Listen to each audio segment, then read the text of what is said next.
however much we talk of democracies and democratic states, and we talk of illiberal democracies now in terms of how governments have been elected and what our governments are doing, you're looking at how populism and populist authoritarianism is taking hold.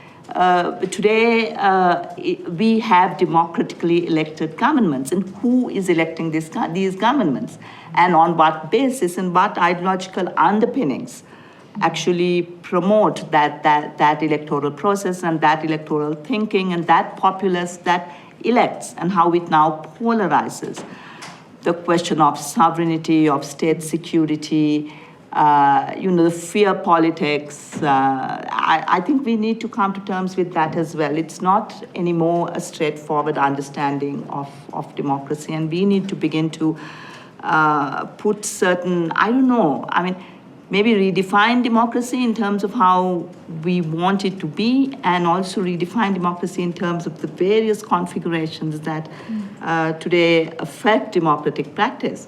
And then that brings me to the question of, okay, so we have these governments, and we have the state underpinning these governments, and we have our social contracts with our state, which is our constitutions, but our constitutions are completely undermined. So what normative frames are we working with? And Claire, you were talking about the normative frame of human rights. And that's completely violated, whether it's civil and political rights or whether it's social, cultural, and economic rights.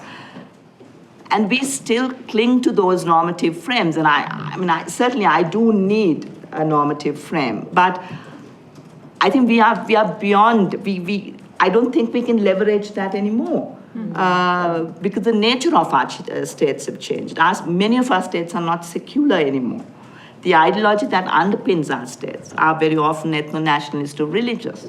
That is the ideology that underpins the state.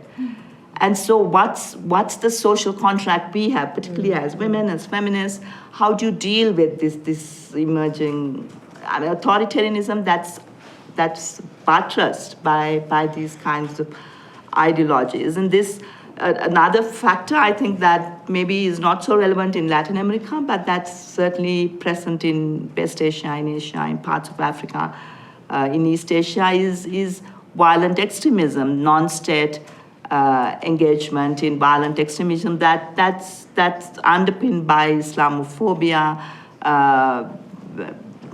what's the other, xenophobia, and the emergence of that kind of extremist violence, and how that affects women. And that's often completely the work of non-state entities that you don't have any control over. So that's another piece of what, how authoritarianism is working both at the level of state and non-state.